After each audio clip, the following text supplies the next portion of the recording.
This is a TLDR tier list for next week's Mutation. This is based on solo play because your ally is a random factor that cannot be accounted for.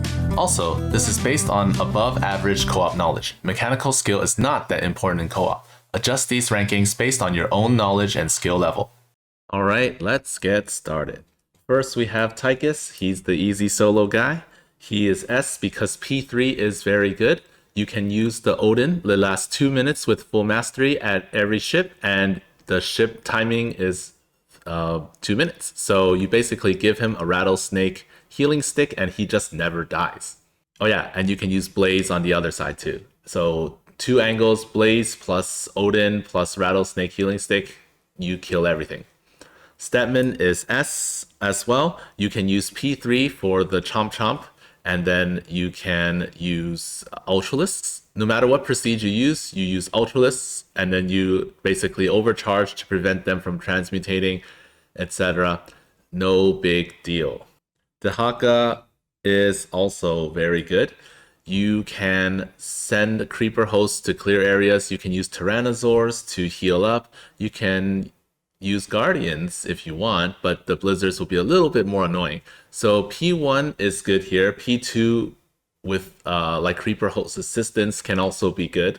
Tyrannosaurs P1 nice because you can heal them while they're stuck in the Blizzard, and you can also heal the ship if you need to. Abathur, he's very good here because you can Vipers. Like you can Blinding Cloud and then they cannot attack you. So you can destroy any enemies that transmutate. On this map, transmutation isn't really a big deal because they only transmutate to like tier 1 or tier 2 units, and those are not very threatening. Strong aberrations and banshees just transmutate to little weak guys. Abathur can also use P2, so you can deep tunnel your roaches and ravagers to your base to defend, and you don't have to worry about like walking back through the Blizzard. Phoenix is A. He's pretty good.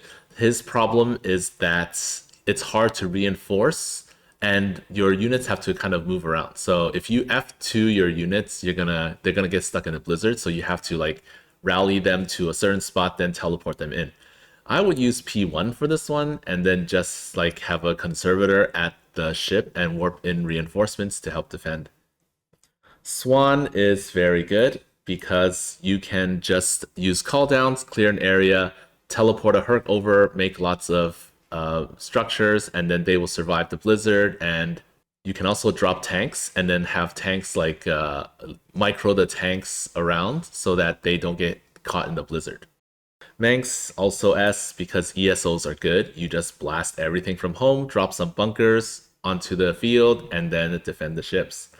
Alarak is pretty good on this map. However, the Blizzards make it really crappy for him because if you're unlucky and like 3 Blizzards are really close to each other, you may lose quite a few units and it sucks. The good thing is that you can teleport out of there if the time's almost up, or if you really need to, you could teleport like from one side to the other side. Sagara, unfortunately, is not so good on this map in general, she's not that good. She does have bio launchers, and bio launchers can defend some of the ships, but with Blizzard, it's hard to use bio launchers to defend the 2 o'clock ship because you can't shoot the enemies from your base. Whereas the 11, 12, and 1 o'clock ships, you can shoot from your base. Actually, everything except the 6 and 2 o'clock. But the easy ones, you don't really need to. P2 is good on this map. So P2 is also good against transmutation, but her issue is reinforcing units. So it takes time to reinforce units through the Blizzards. So if your army shrinks in the middle of defending a ship, you may not be able to reinforce in time, and you need like SimCity sacrificial buildings to stall for you, which could be difficult to set up. Next, Artanis, he's not good on this map either. His problem is he lacks AoE. So he does have shield overcharge, which can prevent transmutation. He does have instant warp in, so he doesn't have to worry about like walking across the map to reinforce. However, he doesn't have good AoE, so he's kind of crappy against Infested.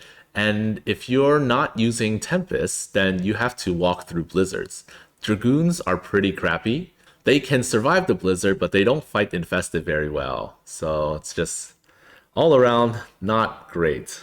Zeratul is S because you can trap the artifact, mass cannons, and you win. Han and Horner is B. They're pretty good.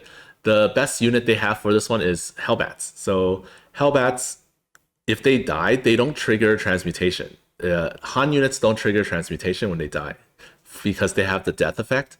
And so you can just like mass Hellbats. And on this map, the enemies don't really have anti-air. So if you make carrier galleons, you can deal a lot more damage. And the only units that really attack your carrier galleons are the infested marines. And you can just like strike fighter them or kill them. You make BCs so that you can target fire any strong units that may transmutate into something more dangerous. And carrier galleons, and carrier galleons also help you regen if you're out on the map, so you don't have to go home to repair. Raynor is pretty good on this map. I used P1, but if you can also use P3. P3, you may get stuck in a blizzard though, but yeah, it's kind of crappy if you do. P1 is great on this map. It's just that if you're unlucky with transmutations, then that's kind of screwed. But you do have to pay attention to the blizzards. You can make bunkers and they can survive some of the damage from the blizzards, and then your army will take care of the rest of the enemies.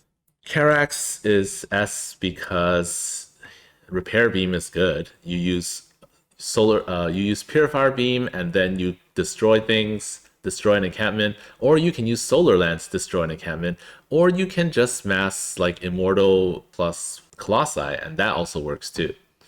Kerrigan is pretty good.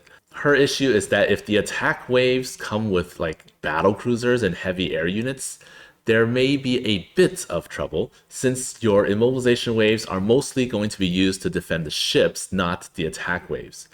And you do have to micro a lot, so you have to slide around using P2 or P0. So yeah, a lot of micro involved, but mainly you're going to want Ultralisks plus lots of Omega Worms.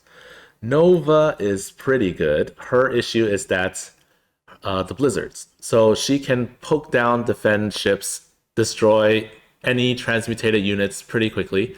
Her issue is that you have to keep sieging and re-sieging if you want to avoid the blizzards. If you're using bio, then you also have to manually avoid the blizzards, which also sucks.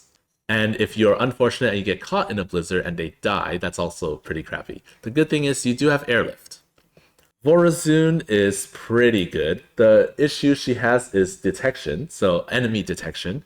If they are not Terran, then they may have like observers, especially early on, and you will need to destroy them, or else they can see your pylon wall. They may even incidentally fly by the ship you're defending and provide detection, and you may be in a bit of trouble if they break your wall. Because what you're gonna do is you're gonna dark pylon wall and wall them out.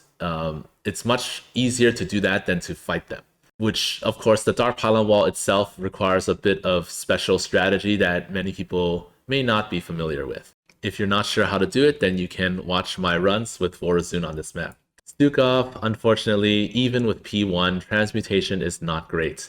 2 of your cooldowns are just null, and you're basically relying on tanks, which don't move, so if blizzards come, then you're in trouble. You can build bunkers and have them just sit there, and that's good, but not good enough. So if a blizzard comes, you may have to like deep tunnel aside to the side to avoid it, and then if another one comes, you're just kind of screwed. You can use Diamondbacks to help out, but yeah, not the best here.